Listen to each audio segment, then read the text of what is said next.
In 1997, during a rainstorm in rural Washington, a school bus carrying 17 children and their driver is last seen approaching the narrow Green River Bridge. 2 days later, the bus is found upright and undamaged in a remote field, miles from any river. The children are gone.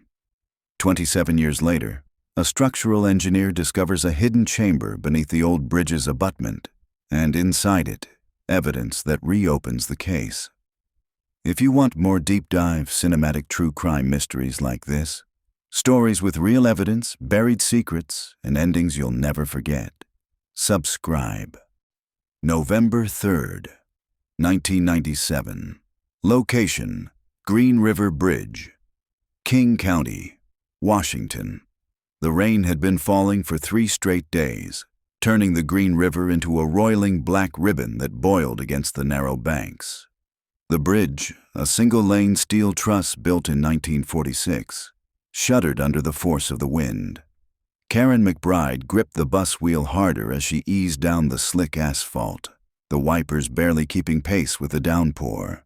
She had been driving for the district for 12 years, but days like this made her stomach knot.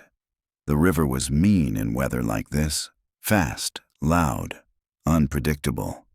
17 children sat scattered through the rows behind her, their voices rising and falling with the sway of the bus.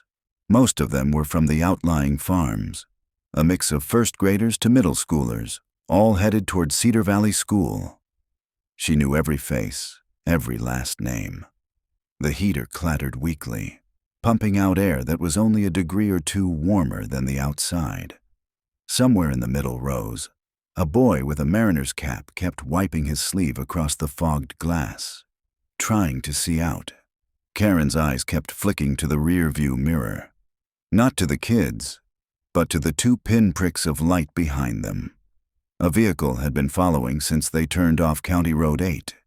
In this weather, in this remote stretch, that was unusual. Too unusual. The road narrowed as the tree line closed in, the green-black blur of firs and cedars leaning toward the road like silent spectators. Ahead, the bridge's metal frame rose from the mist, a gray skeletal arch over the churning river. Karen slowed to a crawl, headlights bouncing off the wet steel. She always took the bridge slow, especially in rain. But as the front wheels rolled onto the first section of grading, she saw it. The shadowed shape of another vehicle idling just past the bridge's far end. Her stomach dropped. It wasn't a car she recognized. Boxy, dark, lights off. She couldn't make out details through the rain streaking the windshield, but the silhouette was wrong for any neighbor she knew. The children quieted instinctively as the bus rolled forward, tires hissing on the wet metal. The sound of the river surged up through the grating, a deep, guttural roar. Halfway across, the following vehicle eased onto the bridge entrance behind them. Karen's pulse hammered in her ears. She reached for the radio mic clipped beside her seat. It hissed with static. The bridge's steel frame always killed the signal. She'd have to clear the far side before she could call it in. The dark vehicle ahead didn't move. Karen slowed even more, trying to buy herself a few seconds to think. But in the mirror, the headlights behind them grew brighter, closer, pushing the bus forward. The kids shifted uncomfortably, sensing the change in her voice when she told them to sit still. Rain hammered the roof. The steel arch groaned in the wind. Karen's foot hovered between the brake and the gas. The boxy silhouette at the far end flickered. A door opening. Someone stepped out. And then, the record of events ends here, lost in the static of decades. But within minutes, the bus, its driver, and all 17 children will vanish from the known road, leaving only questions that will haunt the Green River for the next 27 years. September 14th, 2024. Location: Green River Bridge, King County, Washington. The Green River Bridge hadn't seen this much attention in years. It stood there like it always had, its steel bones weathered to a dull silver, flecked with rust. A single lane connecting 2 quiet stretches of county road. The river beneath still moved fast and dark, even in late summer, churning over submerged boulders as if it remembered the storms that had once swollen it to a dangerous flood. Ethan Cole crouched near the east abutment, rain jacket hood up against a fine drizzle, his gloves slick with grit. He wasn't a cop, not anymore. These days, he worked as a structural safety consultant for the state. But the pull of this bridge, this place, was personal. The county had commissioned an inspection after reports of erosion concerns and possible undermining near the eastern foundation. What Ethan saw, though, was more than erosion. When the tide of the river dropped last month, it had revealed something strange, a line in the concrete that didn't match the original blueprints. Now, with the water low again, he was down in the mud, crouching by the foundation's base, running his flashlight beam along the seam. It was too clean, too deliberate, not the random fracturing of time and weather. He tapped it with his knuckle. The sound was hollow. From the deck above, a voice called down over the hiss of the rain. "Everything good down there?" Ethan glanced up at Mark Avery, the county's bridge maintenance supervisor, leaning over the guardrail in his neon vest. "Define good." He ran the beam again, then pressed the edge of his pry bar into the seam. To his surprise, the tool slid in nearly 2 inches before meeting resistance. This wasn't damage. It was a panel, and the panel was meant to open. Ethan's stomach tightened as he worked the bar deeper, feeling the concrete give under pressure. The panel shifted with a groan, dislodging flakes of rust and silt. Behind it, darkness. A narrow void, maybe 3 feet high, running deep into the abutment's core. He reached in with his light. The beam caught on something immediately. Not concrete, not rock. Fabric. It was small, pale, mottled with age. He pulled his hand back, turned to Mark. "You're gonna want to call the sheriff." By the time the first cruiser arrived, the drizzle had thickened into a steady rain. Deputies in dark raincoats stood under the bridge, boots sinking into the silt, while Ethan pointed out the panel. Sheriff Dana Holloway, a tall woman with streaks of gray in her hair and an unshakable calm in her voice, crouched beside him. "You're telling me this wasn't in the original design?" "Not even close," Ethan said.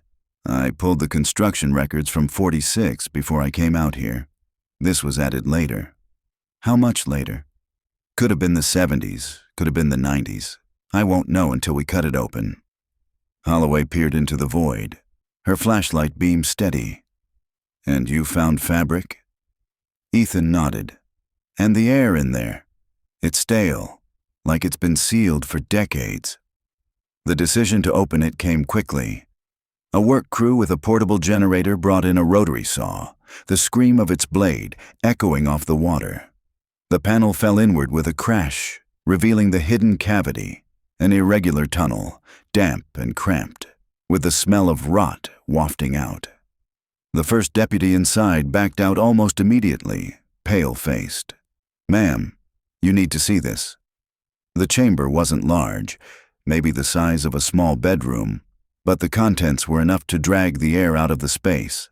17 small pairs of shoes, each one neatly lined against the back wall. Some canvas, some leather, all dulled with age, some warped by dampness. A child's lunchbox with faded cartoon characters, a cracked thermos with Mrs. McBride scratched into the base.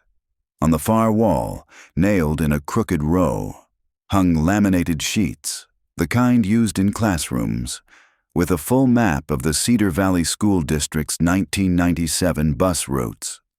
One route was circled in red marker, the Green River route. Back at the sheriff's office, the evidence was laid out on a long table. Photographs from the scene pinned to a corkboard showed the shoes in their careful line, the lunchbox, the thermos. Holloway stood with her arms folded, watching Ethan across the table. "You know this case." He didn't answer right away. Rainwater dripped from his hood onto the floor. "I was a rookie trooper in '97, he said finally. "I was part of the first search team. We pulled the bus out of a cow pasture 3 days after it vanished.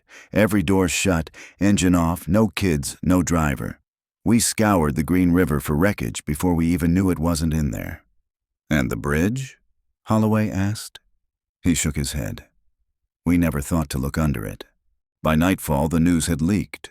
A reporter from the Cedar Valley Chronicle caught wind of a possible development in the Green River crossing case. Families who had lived 27 years in the shadow of that disappearance began calling the sheriff's office before the story even aired. Some begged for details. Others demanded to be left alone.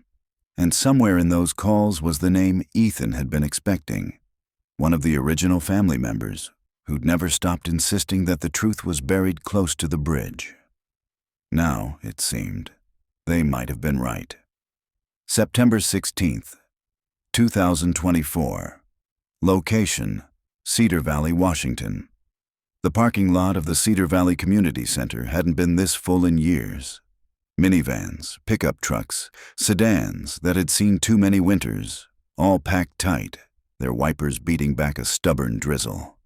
Inside, the air was thick with damp coats and low voices. Folding chairs had been set in rows facing a long table at the front, where Sheriff Dana Holloway stood with Ethan Cole and 2 deputies. On the table, a projector sat ready to display the photographs everyone had come to see, though many here already knew what was in them.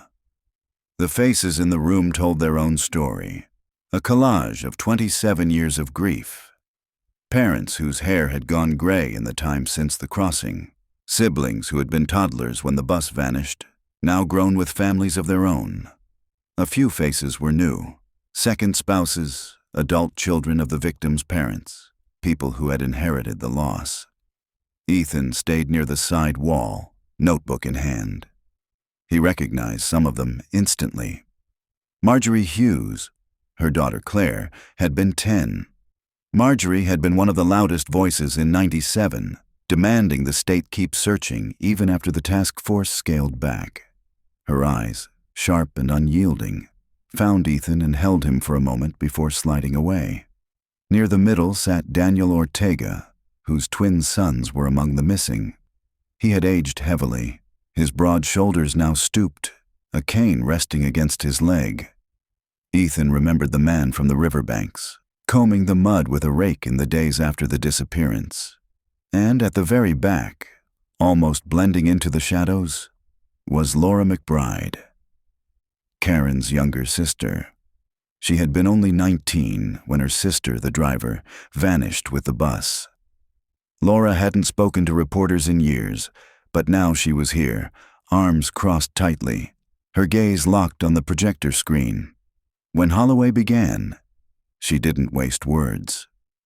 2 days ago, during a scheduled bridge inspection, a sealed compartment was discovered in the east abutment of the Green River Bridge. The projector hummed to life. The first image, the panel removed, revealing the cramped, concrete-lined void. "We recovered multiple personal items consistent with those reported missing in 1997, Holloway continued. The next images came one after another. The line of children's shoes, the rusted thermos, the laminated bus route. A low murmur rippled through the room. Marjorie Hughes raised a hand without waiting to be called on. "Are you telling us our children were under that bridge the whole time?" Holloway's voice was steady. "We're not making that conclusion. At this time, there is no evidence of human remains in the chamber. The items may have been placed there after the disappearance." Daniel Ortega leaned forward, knuckles white on his cane. "Then why put them there at all?" "That's what we're here to find out," Holloway said. "This changes the scope of the original investigation. The bridge is now an active crime scene." After the meeting, clusters formed in the corners, voices low but urgent. Some families clung to each other. Others stood apart, tension drawn into the lines of their faces. Ethan felt Marjorie Hughes's presence before he saw her. She stepped up beside him, still holding her umbrella in one hand, though the rain had stopped. "You were here in '97, she said, not a question. "Yes." "You searched the bridge?" We searched the banks, Ethan said carefully. The focus was on the river. At the time, the thinking was that it was an accident, she cut in. That Karen McBride misjudged the crossing and the bus went in. That was one theory. Marjorie's gaze hardened. And now? Ethan met her eyes. Now it's murder. That night, Ethan drove the narrow back road toward the bridge, headlights sweeping over the wet pavement. The river glinted between the trees, restless under the faint glow of the moon. He parked at the turnout 100 yards from the east end. The site was deserted, crime scene tape fluttering where the work crew had sealed the panel for the night. Ethan stepped closer, boots sinking into the soft mud. Even in the dark, he could see the faint marks around the panel, not from the saw they'd used this week, but older scrapes, worn and smoothed by time. Somebody had opened this before, and if that somebody was still alive, they'd know exactly what the sheriff's office had found. The following morning, Holloway called him into her office. She slid a folder across the desk. Inside, a copy of the original 1997 witness statements. Ethan's fingers paused on a name halfway down the page. Cecil Barton, farmer. Lived 2 miles downstream from the bridge. Claimed he saw 2 large vehicles on the bridge that morning, one yellow, one dark green, but later recanted, saying the rain made him unsure. Barton died in 2008, Holloway said, but his property hasn't changed hands. His son still lives there. Ethan closed the folder. Then we pay him a visit. September 17th, 2024. Location, Green River Road, Washington. The Barton property was the kind of place time forgot. The mailbox leaned at an angle, rust eating through the paint, the red flag permanently stuck halfway up. The gravel drive crunched under Ethan's tires, leading past a wind-warped barn and a line of skeletal poplars shivering in the morning wind. Holloway drove separately, arriving a minute later. They walked the last 50 yards together. The farmhouse was a squat, single-story place with peeling white siding and a porch that sagged slightly in the middle.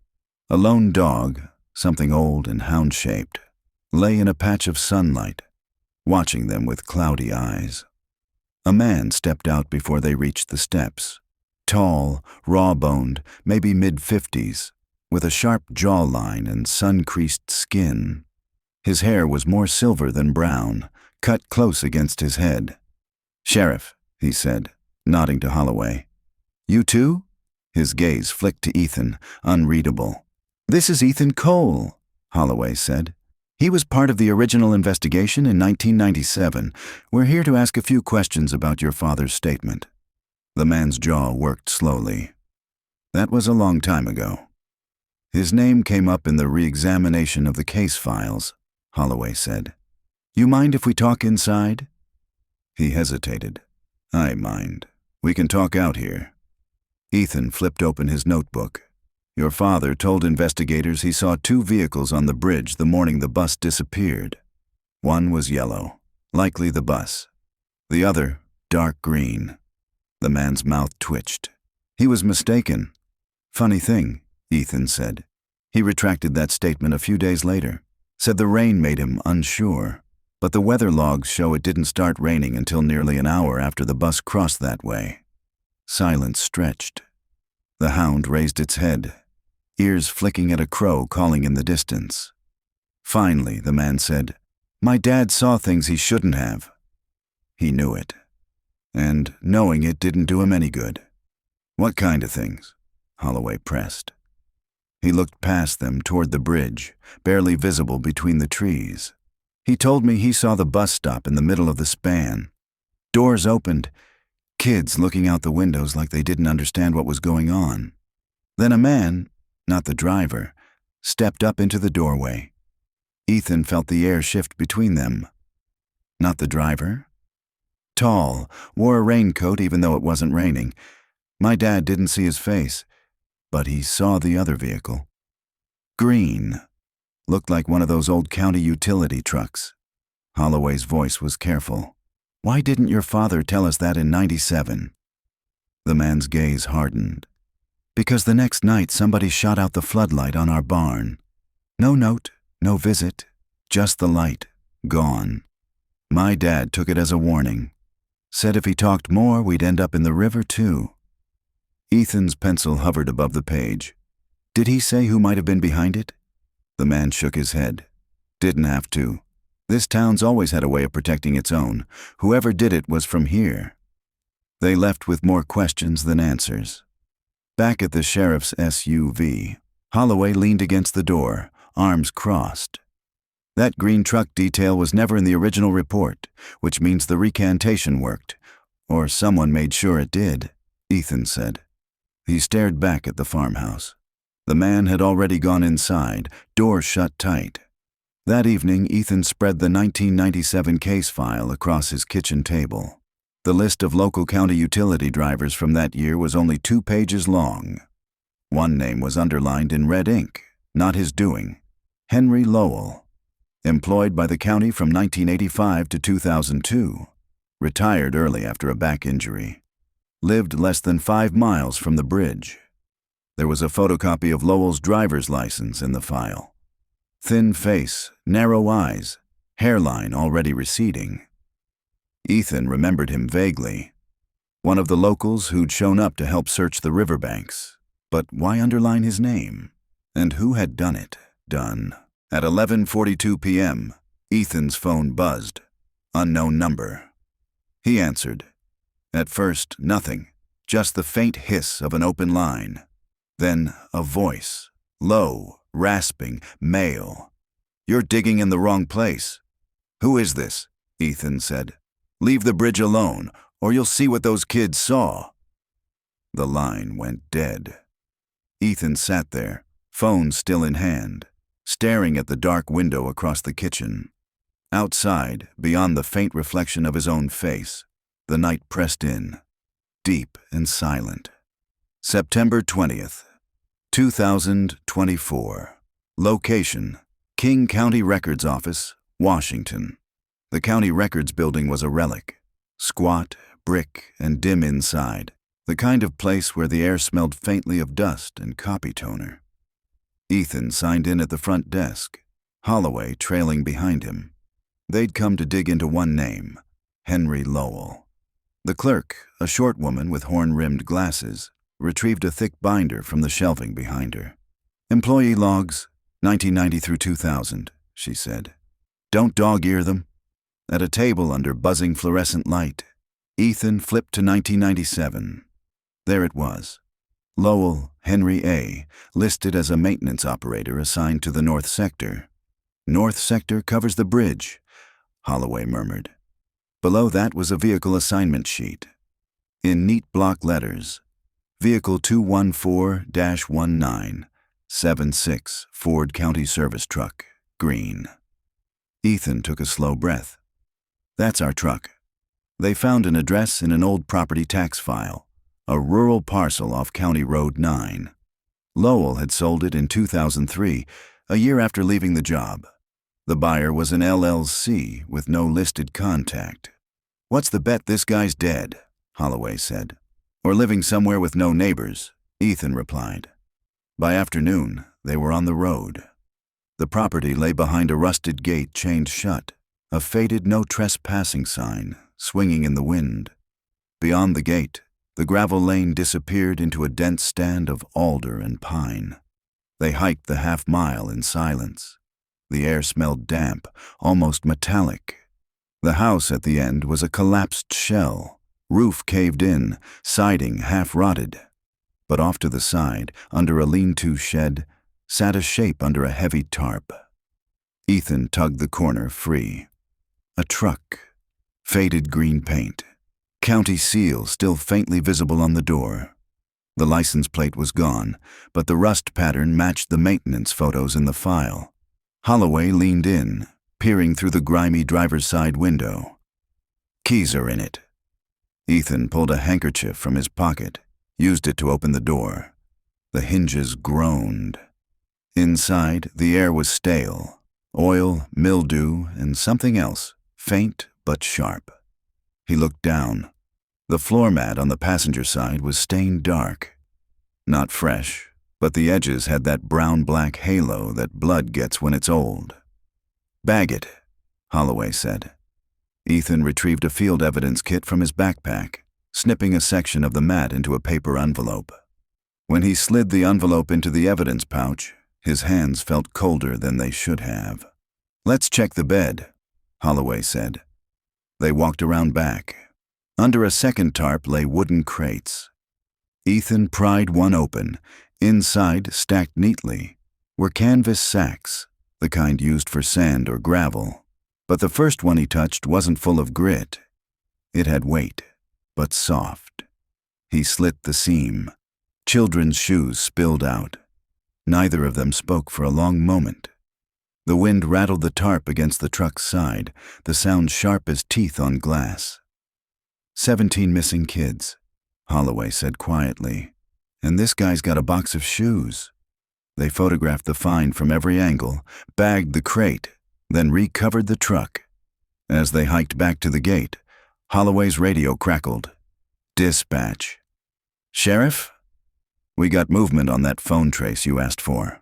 "What phone?" Holloway said, slowing. "The one that called Ethan Cole 2 nights ago." Ethan's stomach tightened. "Came from a number registered to Henry Lowell," dispatch continued. "And Sheriff, it was pinged less than a mile from the bridge." That night, Ethan sat in his motel room, the rain starting up against the window. He had the shoes on his mind. The way they'd been arranged, pairs matched, laces tied, some barely scuffed, others worn thin at the toes. He thought about the voice on the phone. "You'll see what those kids saw."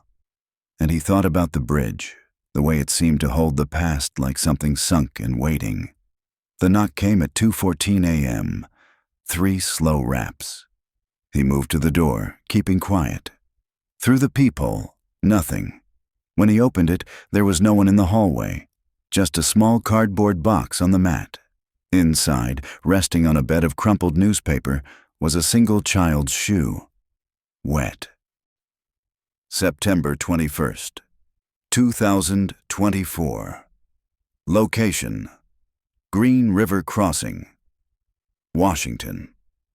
The river was restless that morning, churning under the steel span as if the night's rain had unsettled something deep. The water moved fast here, curling in hard eddies around the bridge's concrete piers, before disappearing under a mist-heavy current. Holloway stood at the guardrail, collar up against the cold, while Ethan crouched near the base of the western pier. The sheriff's dive team had been at it since dawn, a line of figures in black neoprene moving in and out of the water with slow, deliberate rhythm. "What exactly did your guy on the phone say again?" Holloway asked. Ethan's jaw tightened. "You'll see what those kids saw." "And you think that means—" "I think it means it's still here." At 8:43 a.m., one of the divers surfaced, voice muffled through the regulator. "Got something wedged in the frame." They clustered at the retrieval site as the object came up. It was a waterproof utility case, the kind you'd use for expensive electronics or field gear. The diver set it on the bank and stepped back. The latches were corroded but not locked. Ethan eased them open. Inside, lined in foam, was an old high-8 video cassette, the label nearly worn off but still faintly legible. Bus 17, March 15th, 1997. Holloway let out a slow breath. "That's the day." Ethan nodded, though his pulse was hammering. "We need to see what's on it." The county's AV lab was a relic in its own right. All buzzing monitors, dust-coated shelves, and the faint hum of climate control, keeping outdated media alive for legal cases that refused to die. A technician named Marla set the cassette into an adapter, sliding it into a playback deck connected to a wall-mounted monitor. The screen went black, then static, then a grainy image formed. The inside of a school bus, seats half-filled, light slanting through the tall windows. The audio hissed under the murmur of children's voices. The camera wobbled, pointed toward the front. The driver's face wasn't visible. Just a baseball cap pulled low. The bus was moving. Then, from the left window, the bridge came into view. The recording jumped. A rough cut. Now the camera was aimed at the floor. The image swayed with motion, as if the bus had stopped and the camera operator was walking. A child's voice asked a question that didn't carry clearly. Then another cut. Now they were outside. The bridge's steel frame loomed in the background, the river loud beneath. The children were lined up, holding hands like they'd been told to. "Count off," a man's voice said. Low, firm. The numbers went up to 17. The next cut was longer. The frame was tilted, catching just the river and the lower half of the man in the baseball cap. His boots were wet to the ankle. Behind him, the children were gone. And then the camera turned, briefly, shakily, toward something dark in the water. It wasn't clear, just movement, a shape that slipped below the surface. Marla froze the tape. "That's all?" Holloway asked. Ethan shook his head. "No. Rewind it 2 seconds." She did. He pointed at the top right corner of the frame. There, for maybe 4 frames, was the reflection of a second man in the window of the truck parked by the guardrail. Not the driver. Taller, wearing a coat with a sheriff's star stitched on the sleeve. When they left the lab, Holloway's voice was low. "That patch hasn't been worn since the late 90s. We switched uniform designs in 99. You're telling me one of your own." Ethan started. "I'm telling you somebody with a badge was there." Holloway cut in. That evening, Ethan walked the length of the bridge alone. The air was colder than it should have been, the mist rising off the water in thick, twisting sheets. Halfway across, he paused at the exact spot from the tape, the guardrail with the dent, the faded scrape of green paint. Below, the water rolled black. He leaned against the rail, eyes following the current. Something pale moved just beneath the surface, then slipped away. Back at the motel, there was another box outside his door. Smaller this time. Inside was a folded Polaroid photograph. It showed the 17 children, lined up in front of the bridge, but their faces were crossed out in ink. September 23rd, 2024. Location: Green River Crossing, Washington. The photograph lay between Ethan and Holloway on the diner table like a wound neither of them wanted to touch. The morning crowd was thinning, the smell of bacon lingering in the air, coffee cups cooling beside untouched toast. The Polaroid's edges were curled, its colors washed to that sickly yellow-blue of age. The ink crosses were thick and deliberate, drawn so hard you could almost feel the pressure that had dug into the paper. 17 children, 17 faces obliterated. "Someone's playing with us," Holloway said quietly. "Or warning us." Ethan stared at the background of the photo. "No, look at the far left. Behind the line of kids." A man stood in the frame, partly obscured by the steel support of the bridge. Tall, shoulders squared. The brim of a cap shadowed his eyes, but his jacket was clear enough. The same one from the tape. By noon, Holloway had pulled every archived photograph of the sheriff's department taken between 1995 and 1999. They spread them across a table in the department's records room, faces staring back in neat rows of official portraits. Ethan scanned each one, searching for the tall build, the jawline, the set of the shoulders. He found him in the 1997 roster, Deputy Carl Devlin. Devlin had resigned in 1998, citing personal reasons, according to the file. No disciplinary record, no commendations either. A flat career, unremarkable on paper. "Where is he now?" Ethan asked. Holloway tapped the folder. "Address in Bellevue, but he won't be there." "Why?" "Because I've already tried to find him." Back in 2001, Ethan looked up sharply. "This isn't the first time you've gone after him." "No," Holloway said, closing the file. "And the last time I did, I got a phone call telling me to stop. That call didn't come from the public." They drove to Bellevue anyway. The house was there. A small, single-story place with a sagging fence and an overgrown yard. But the windows were dark, and the mail in the box was weeks old. The neighbor, a wiry man in a mariner's cap, leaned on the fence when they approached. "You looking for Carl?" Holloway showed his badge. "When's the last time you saw him?" "Years. He sold the place to some cousin, but the cousin never moved in. Every now and then I see a guy come by at night, go in for an hour, lights off, then leave. Never during the day." "What guy?" The neighbor squinted. "Tall. Wears a coat even in the summer. Stands like a soldier, can't see his face." Back in Green River Crossing, Holloway pulled a different file from storage. Inside was a transcript, an interview with a man named Gordon McClay, taken 3 days after the 1997 disappearance. McClay had been a maintenance worker on the bridge. The day of the incident, he was painting the north truss when he saw 2 men in uniform by the bus. One was the driver. The other stood at the guardrail watching the water. The interview ended abruptly. No follow-up questions, no further details. "Why didn't anyone talk to him again?" Ethan asked. "Because he was dead a week later," Holloway said. "Fall from a ladder, officially an accident." That night, Ethan found himself standing at the motel desk, asking the clerk for an old phone book. The clerk, a pale, thin man who moved like he'd been built for silence, handed over a stack. McClay's address from the old record was only 4 blocks from the bridge. The house was empty now, paint peeling, windows clouded from the inside. But the back door was unlocked. Inside, the air was heavy with the smell of mildew and dust. Furniture still sat where it had been left decades ago. A table with 3 chairs, a couch with springs showing through the fabric. In the living room, Ethan found a cardboard box.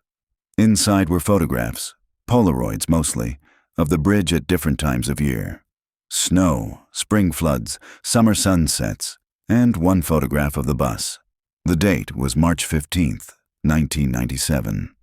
The bus was empty, parked at the side of the road by the bridge.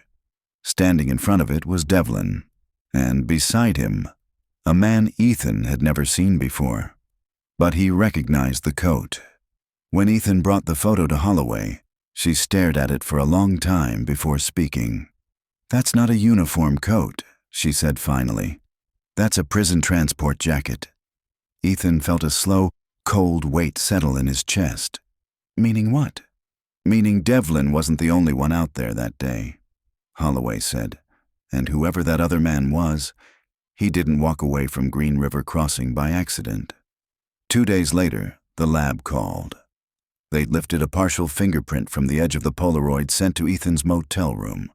It wasn't in any civilian database, but it matched a print from an unsolved homicide file from 1998. The victim, Carl Devlin. September 25th, 2024. Location: Green River Crossing, Washington. Rain came down in fine, needling sheets, the kind that didn't fall so much as hang in the air until it soaked everything. Ethan followed Holloway up the cracked stone steps of the King County Records Annex, his notebook already damp inside his jacket pocket. The building smelled of paper rot and floor polish. Fluorescent lights hummed overhead, casting a tired glow over rows of steel shelves. They were here for the transport logs, not the public logs. Those had been picked clean years ago, the week after the 1997 bus disappearance, when the sheriff's office had released their official narrative. No prisoner transports on the day of the incident, but Holloway knew there was another set, the sealed ones. They found the archive clerk, a woman in her late 60s with wire-frame glasses and a voice like sandpaper. Her nameplate read, Mrs. Keller. "You don't want those files," Keller said after Holloway's request. "They're restricted." "Restricted under what authority?" Holloway asked. "County order, March of '97. Access requires sign-off from the DA's office." Holloway leaned closer. "We're investigating a cold case tied to those logs, and I know for a fact that you still have them." Keller's gaze darted to Ethan, then back to Holloway. You think I don't remember that bus? My nephew was in the grade below those kids. He walked past that bridge every day. She lowered her voice. I'll give you 5 minutes, but when I lock that cabinet again, it stays locked. The file drawer squealed open. Inside, folders were marked with red stickers and stamped in bold, evidence hold, do not release. Holloway pulled the one labeled March 1997, Secure Transports. The logbook was handwritten. March 15th had only one entry, prisoner ID 481-66B name blank. Pickup, Green River County Jail, 0615 hours. Drop-off, North Facility, holding, 0800 hours. Escort, Deputy C. Devlin. The namespace had been blacked out with heavy marker, the kind that bled through the paper. That's our man, Holloway whispered. Whoever 48166B was, he was on the bridge before those kids vanished. Ethan pointed to the drop-off line. But if they left at 6:15, they should have been at the North Facility by 8. The kids weren't on the bridge until 8:30. Holloway's face tightened, meaning the transport didn't go straight there. They copied the log page by hand. Keller wouldn't allow a scanner and left the building without another word. In the car, Ethan turned the slip over in his hands. If this prisoner was part of it, why black out his name? Because names leave trails, Holloway said, and trails lead to people who don't want to be found. That night, Ethan combed through every local news clipping from March 1997. Buried in the back pages of the Green River Gazette was a 2-sentence blurb. Unconfirmed reports suggest a prison transport along State Route 14 was rerouted Friday morning due to an unspecified delay. County officials declined to comment. There was no follow-up, no reporter's byline, but the date matched. The next morning, Holloway drove them to the North Facility, an aging concrete fortress on the edge of the industrial district. Its intake records were supposed to be digitized, but the clerk on duty, a young man with a shaved head and a silver pen clipped to his shirt, insisted there was no record of a prisoner matching 481-66B being processed on March 15, 1997. When Holloway pressed, he sighed and disappeared into the back. He returned with a single sheet of paper. The heading read, Intake Hold, ordered by external authority. No prisoner name. Just the same number, 481-66B, and a signature line at the bottom. The signature belonged to Sheriff Mark Latham, the same man who declared the bus incident an unfortunate accident 27 years ago. By midday, they were back in Ethan's motel room, the blinds drawn against the glare. Holloway paced, hands on her hips. This wasn't random, she said. The prisoner wasn't supposed to make it to the North Facility. Devlin was holding him for something else, or someone else. Ethan studied the copied log page, and the bridge was the meeting point. Holloway nodded slowly. Except the wrong witnesses showed up, 17 of them. It took an hour, but Lynn came through. She handed Holloway a yellowed envelope. Inside was a single index card, brittle at the edges. Prisoner ID 481-66B. Name, Nathan Cole. Date of birth, May 2nd, 1964. Offense, murder, juvenile facility escape, 1978. Status, federal hold, do not transfer without direct authorization. Ethan stared at the card. Federal hold for a 20-year-old murder. Not just any murder, Lynn said. Cole was 15 when he disappeared from a juvenile facility in Oregon. A week later, a family of 4 turned up dead in their home outside Spokane. He was never caught. Until 1997. And then, Holloway finished. He vanished again, along with 17 kids. That night, Ethan couldn't sleep. The motel walls seemed to hum with the sound of the river. In his head, he saw the photograph. The tall man beside Devlin, the blacked-out name in the logbook. He knew now that man was Nathan Cole, and if Cole was still alive, He was somewhere close. Watching. September 27th, 2024. Location, North Bank, Green River, Washington. The fog rolled in before dawn, thick and slow, muting the world to a ghostly grayscale. Ethan sat in the passenger seat of Holloway's SUV, the windshield wipers beating a slow rhythm. They were headed upriver, following a dirt service road that traced the North Bank like a frayed ribbon. The road wasn't on any GPS map. Holloway had gotten it from Lynn along with a cryptic warning. If you find the place, don't go in alone. Cole's got a habit of coming back. The first sign they were close was the mailbox. It was just a rusted metal box, the paint long gone, but on its side someone had scratched a crude circle with 3 short lines radiating from it. The same symbol Ethan had seen faintly carved into the bridge's guardrail in one of the old crime scene photos. Beyond it, a narrow lane twisted between moss-coated pines, their branches forming a canopy that shut out what little daylight there was. The cabin appeared like something half-remembered from a nightmare. Sagging roof, boarded windows, chimney leaning like it was drunk. Holloway parked 30 yards back. "We go in quiet," she said. "If Cole's here, he's not going to welcome us." Ethan's pulse hammered in his ears. The air smelled of wet earth and something faintly metallic. The front steps groaned under their weight. Holloway tried the knob. Locked.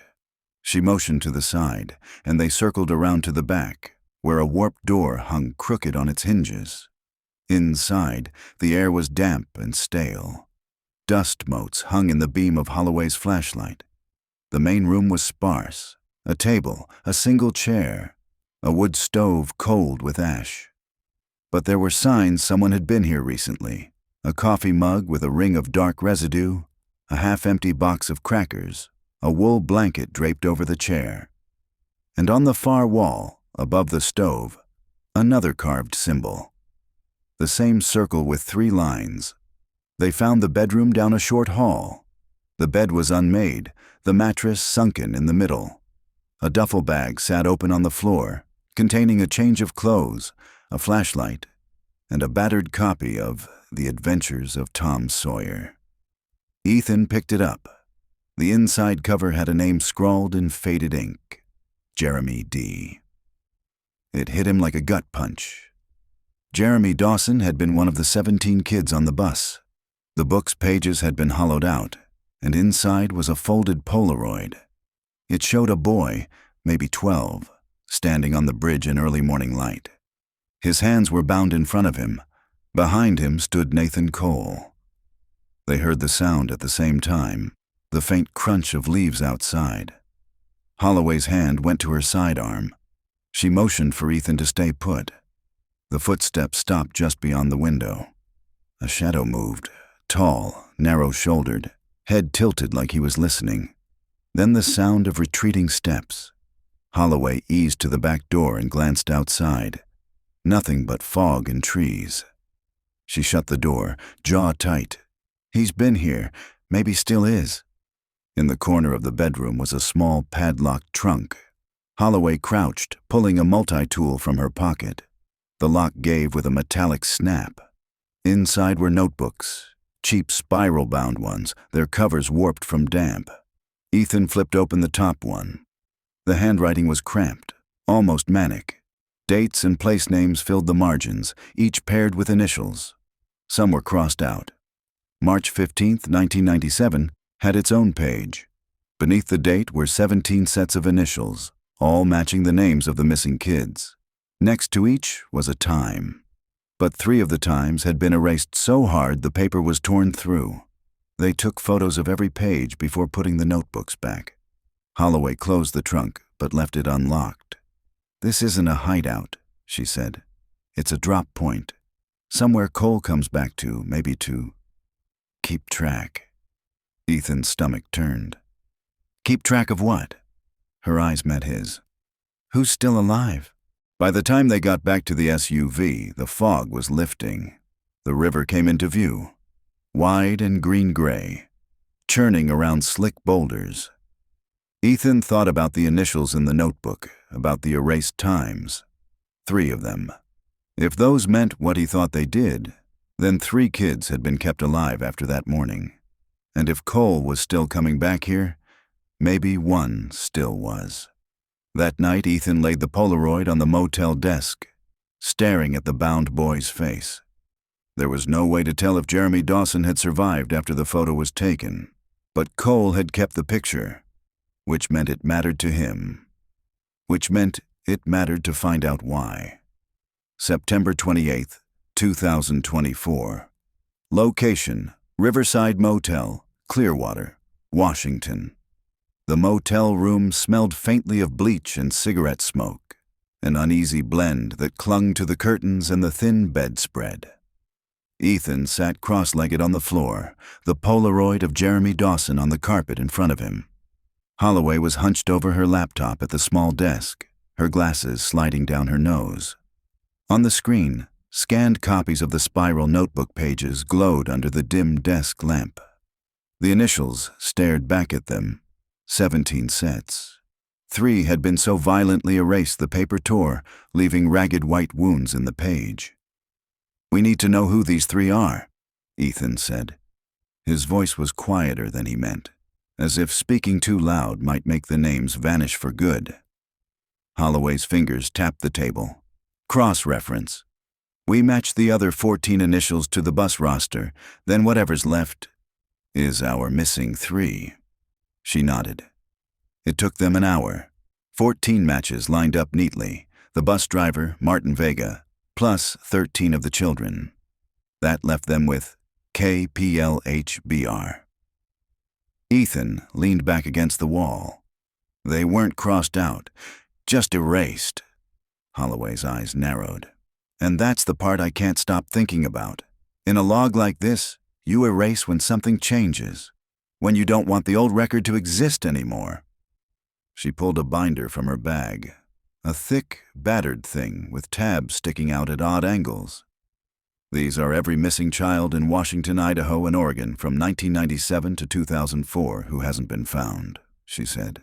I've been keeping this for 10 years. Ethan watched her flip pages, cross-checking names. Half an hour later, she stopped. KP, Kara Penn, age 12. Missing from Yakima, 2001. LH, Lucas Hayes, age 14. Missing from rural Oregon, 2003. BR, Bethany Ross, age 10. Missing from Spokane, 2002. Ethan felt the hair on his arms rise. These kids disappeared years after the bus, he said. Which means, Holloway replied, her voice low. Cole had them. For years. He didn't kill them all that day. The motel heater clicked on, filling the silence with a low hum. Ethan stared at the Polaroid again, at Jeremy Dawson's bound hands. If 3 survived past the river, he said. How many days? Months? Years? Holloway didn't answer. She was already typing, pulling up archived news articles. Kara Penn's case file mentioned a witness seeing her near a green pickup 2 weeks after she vanished. The witness had been dismissed, said the girl looked different, quieter, didn't react when her name was called. Lucas Hayes's disappearance had been stranger still. His parents claimed he vanished during a camping trip. His tent was zipped from the inside. Bethany Ross had been last seen walking home from school in the rain. Her backpack was found neatly placed on her porch, but she never went inside. What if these weren't random snatches? Ethan asked. What if Cole took them back because he already knew them? Holloway froze. You're saying they were from the bus? They were. They were part of it. He just kept them. The room seemed smaller suddenly, the walls closer. Ethan paced, trying to fit the pieces. 17 kids go missing at once. That's a lifetime sentence for whoever did it. But what if, for him, that was just the start? The others were trophies, but the 3 were possessions, Holloway finished. She leaned back in the chair, rubbing her eyes. We need to find the connection. Why these 3? Why they survived? And where they are now. The knock came at 1:14 a.m. 3 slow taps. A pause, then 2 more. Holloway's hand went to her sidearm. She motioned Ethan to stay quiet. She cracked the door, the chain still on, and peered out. Nobody. Only an envelope lying on the doormat. Inside was a single photo, printed on cheap glossy paper. It showed the Green River Bridge at night, headlights glowing in the fog. On the far side of the bridge, barely visible, was the silhouette of a tall man holding a child's hand. Scrawled on the back in red ink were 3 words, "Only one left." They didn't sleep after that. By sunrise, Holloway had made up her mind. "We go back to the cabin.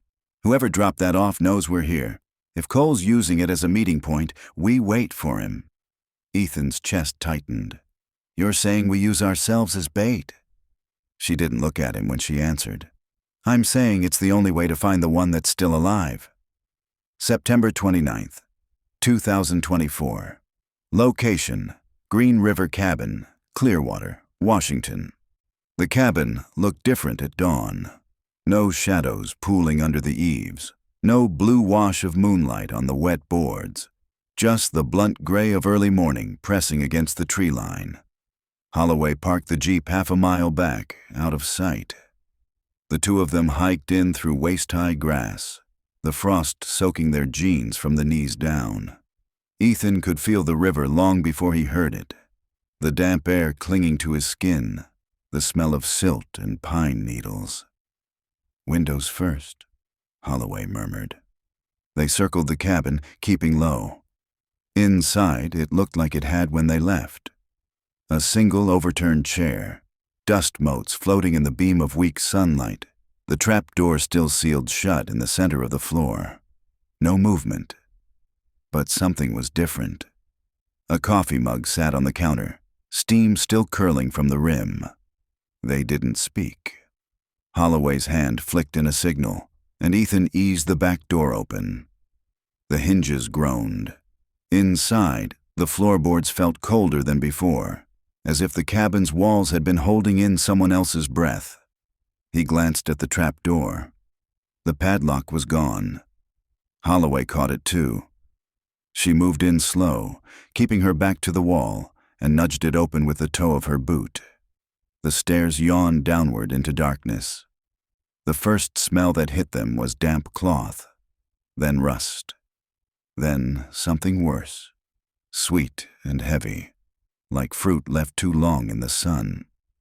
Ethan gripped the banister and followed her down. The basement wasn't empty anymore. 3 folding chairs stood in a semicircle, facing a small table with a reel-to-reel tape recorder. On the floor between the chairs sat a battered metal lunchbox, and next to it, a child's shoe. Holloway crouched, her gloved hands hovering above the shoe. "Size 11 kids," she said quietly. Same brand Bethany Ross was wearing when she disappeared. Ethan's eyes drifted to the tape recorder. The reels weren't turning, but a cassette adapter had been jerry-rigged into the wiring. On top sat a folded note. He opened it. 1 line. "Play this when you're ready to choose." The decision was unspoken. Holloway pressed the switch.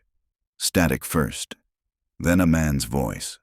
Low, measured, and horribly calm. "If you're hearing this, you're in my home. You think you're here to catch me. But this is only the crossing place.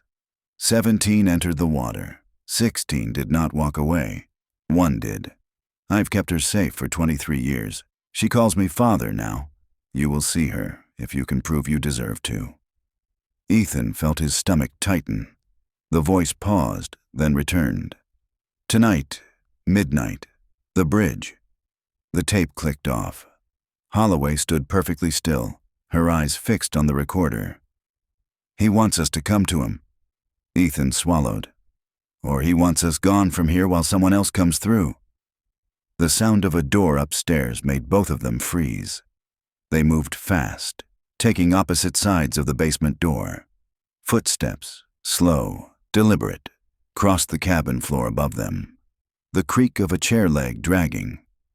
Then silence. Holloway mouthed a count. 3, 2, 1. They surged upward together, clearing the stairs in 4 steps. A man stood in the doorway, silhouetted by the daylight spilling in from outside. He was tall, too tall for the frame, and his head nearly brushed the lintel. His hair was white, his beard untrimmed, his clothes a mix of flannel and mud-streaked denim. He didn't flinch when Holloway's gun leveled at his chest. "You're not Cole," she said. The man's lips curled just slightly. "Number, but I've carried his work." Ethan stepped forward. "Where is she? The one who's still alive?" The man tilted his head, studying him like a puzzle piece. "Alive? Yes, but not yours to take." Holloway's tone hardened. "You're going to take us to her?" He smiled, not with his eyes, just the faint pull of his mouth. "Midnight, bridge," and before either of them could move, he stepped backward into the light and was gone into the trees. They gave chase, but the forest swallowed him fast. By the time they reached the tree line, there was nothing but the sound of the river and the faint echo of boots on stone. Holloway slowed, scanning the ground. She knelt and brushed away a layer of leaves to reveal something buried shallow. A license plate. Rusted, bent, but still legible. It read, Kid 17. By late afternoon, they had the plate bagged, the recorder stored, and every instinct screaming that they were walking into a trap. But midnight wasn't optional anymore. It was the only thread left to pull. September 30th, 2024. Location: Green River Bridge, Clearwater, Washington. The river was louder at night. It churned beneath the bridge in long, rolling surges, dark water swallowing moonlight as if it didn't want to give anything back. The pines leaned in close, their upper branches knitting together to blot out most of the stars. Ethan stood at the center of the span, the cold cutting through his jacket. The wood planks under his boots groaned with every shift of weight, and each sound seemed to carry all the way into the canyon below. Holloway was 20 feet back, crouched near the shadow of a piling, her breath fogging the air in small, controlled bursts. She'd been silent since they left the cabin. The first sound wasn't footsteps. It was the click of a lighter. A brief flare of orange glowed from the far side of the bridge, revealing a man's face for half a heartbeat. Lined, unshaven, eyes fixed on Ethan through the dark. Then it was gone, replaced by the hollow rush of water.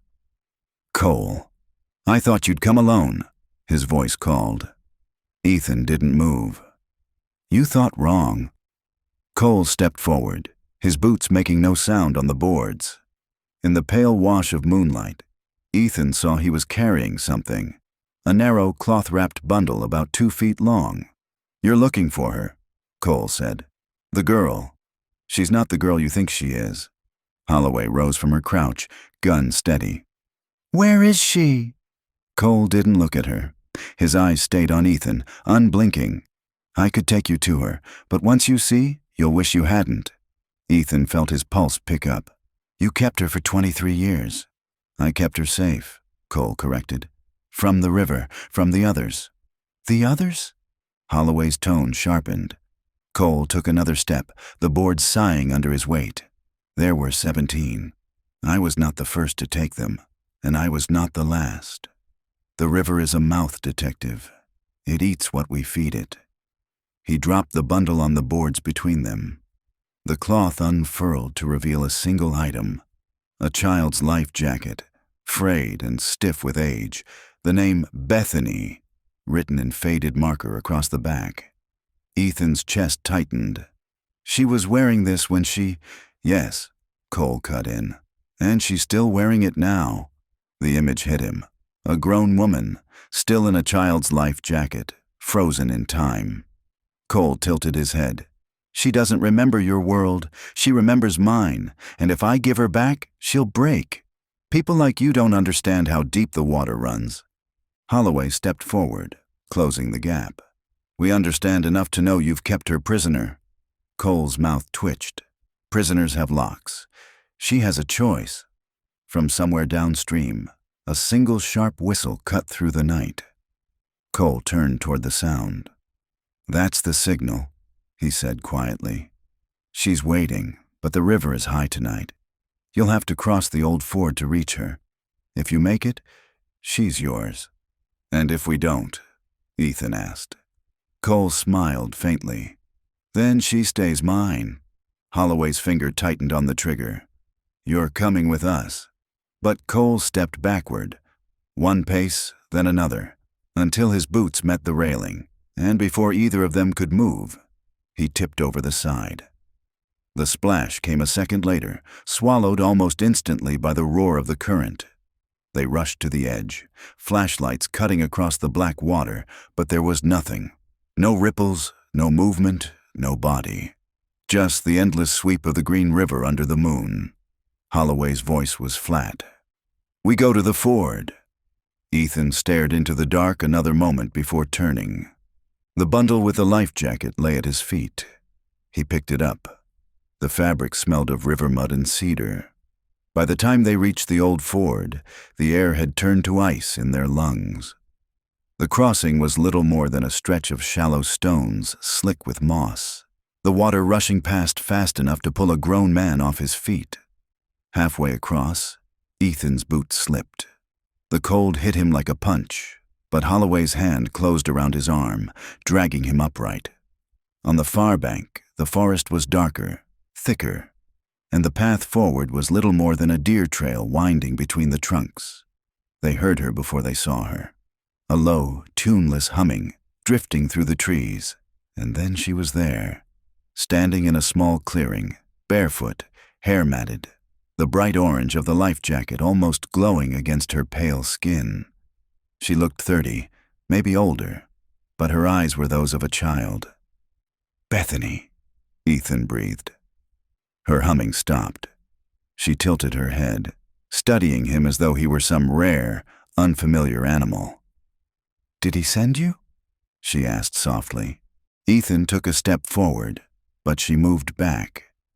"He said you'd try to take me, but I'm not leaving. The river keeps me safe." "No," Ethan said. "He keeps you here." Bethany's gaze shifted past him toward the water. "If I leave, it'll find me. The ones under the bridge." Holloway's voice was quiet, but firm. "Bethany, we can take you somewhere safe. You don't have to stay here." Bethany's hands clenched at her sides. "You don't know what safe means." Behind them, somewhere far off, the whistle sounded again. Bethany's eyes widened. "He's calling me." Ethan stepped forward quickly, closing the distance, but her body twisted, lithe and fast, and she darted into the trees. Holloway gave chase, Ethan close behind, the beam of their flashlights whipping through the black tangle of branches. But the forest seemed to fold in on itself, every path closing as soon as they took it. When they broke into another clearing, she was gone. Holloway stopped, chest heaving. "She knows this ground too well." Ethan's throat was tight. "If she goes back to him?" "She won't," Holloway said, but the words were strained. "Not if we cut him off first." The second whistle came, closer this time, and both of them knew. This night wasn't about rescue anymore. It was about survival. September 30th, 2024. Location, mouth of the Green River, Clearwater, Washington. The Green River widened here, slowing as it bled into the bay. The moonlight stretched long and silver across the surface, and the air smelled of brine and cedar. Ethan and Holloway stood on the bank, their flashlights off, letting their eyes adjust to the dark. Somewhere upstream, the second whistle had stopped. The silence that followed was heavier than the night itself. "He's bringing her here," Holloway whispered. "He wants the water between us." Ethan nodded. "Or he wants us in it." They found the trail by accident, a narrow cut in the brush leading down to a strip of wet sand. It was littered with footprints, some fresh, some softened by the tide.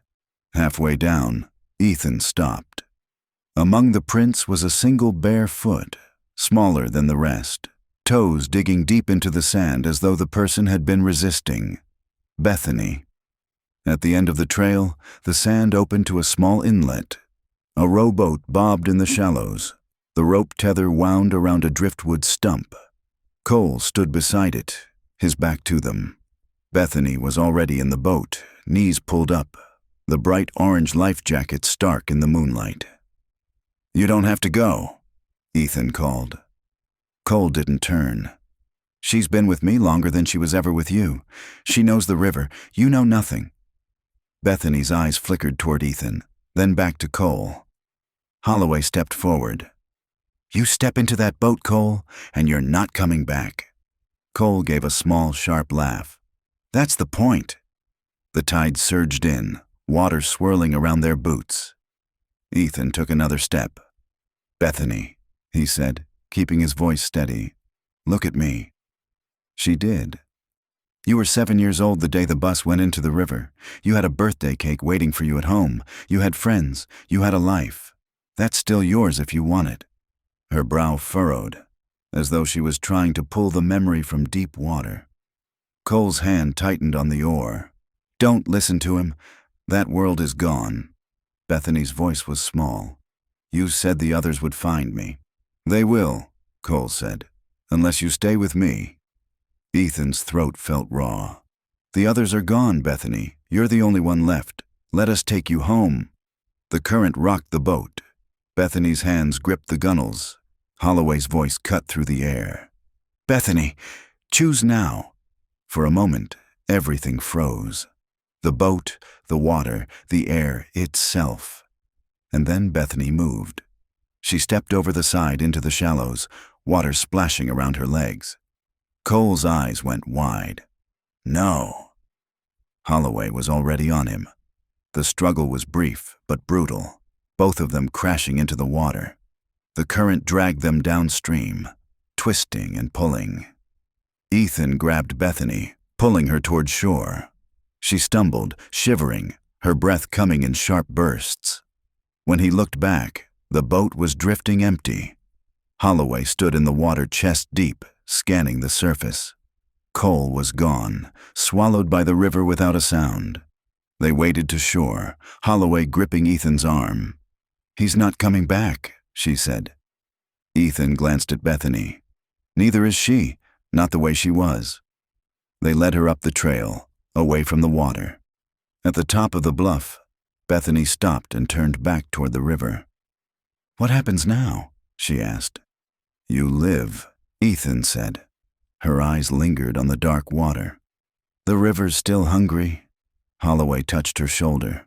"Let it starve." They walked until the trees closed behind them, leaving the green river hidden in the dark, still moving, still waiting. March 14th, 2025. Location: King County Courthouse, Seattle, Washington. The rain hadn't stopped in 3 days. It streaked the courthouse windows and turned the marble steps slick and dark. Ethan stood beneath the overhang, collar up, watching the street. Bethany was late. It had been 5 months since the night on the river. The newspapers called it a miracle recovery. Bethany Larson, last of the Green River 17, returned alive after 27 years. But no one outside the case files knew the truth of the bridge chamber or the bodies they'd pulled from the stormwater tunnel. Cole's name wasn't mentioned in the press. Officially, he'd fled into the river. Unofficially, the divers never stopped searching. They just stopped talking about what they found snagged against the pilings. Bethany arrived in a plain wool coat, her hair shorter, straighter, a style that made her look even younger than she was. A counselor from the Victim Services Unit walked beside her. She gave Ethan a small nod as she approached. "You got my letter?" "I did." He stepped forward. "You're sure about this?" Bethany glanced toward the courthouse doors. "If I don't say it now, I'll never say it." Inside, the grand jury room was hushed except for the sound of shuffling papers. The prosecutor, a lean woman with tired eyes, asked Bethany to take the stand. Her testimony was calm, measured. She spoke of the bus that never crossed the bridge, the detour down an unmarked road, the underground room lit by a single bare bulb. She spoke of the others, their names, their games, their silences. She spoke of how Cole told them the river was their only home now, and the world above was gone. She did not speak of the nights she heard crying from the tunnel and knew not to look. When it was over, the prosecutor leaned in to whisper something to her. Bethany nodded, but her eyes were distant. Ethan waited in the hall. "You did good," he said. Bethany hesitated, then pulled something from her pocket, a small bent key on a rusted ring. "This was in my shoe the day you found me. I never told them. Thought you should have it." He turned it over in his hand. "What's it open?" Bethany's gaze flicked toward the rain-lashed windows. "It doesn't open anything. It locks the chamber, from the inside." 2 weeks later, Ethan drove out to the Green River Bridge one last time. The county had sealed the abutment with fresh concrete, the engineer's scaffolding gone. The water ran high and fast beneath it, carrying cedar limbs and broken branches downstream. He tossed the key in without ceremony. It vanished instantly, a faint glint swallowed by the current. Some nights, in the quiet of his apartment, Ethan would wake convinced he'd heard the second whistle again, faint, far off, and moving against the current. He never told Holloway.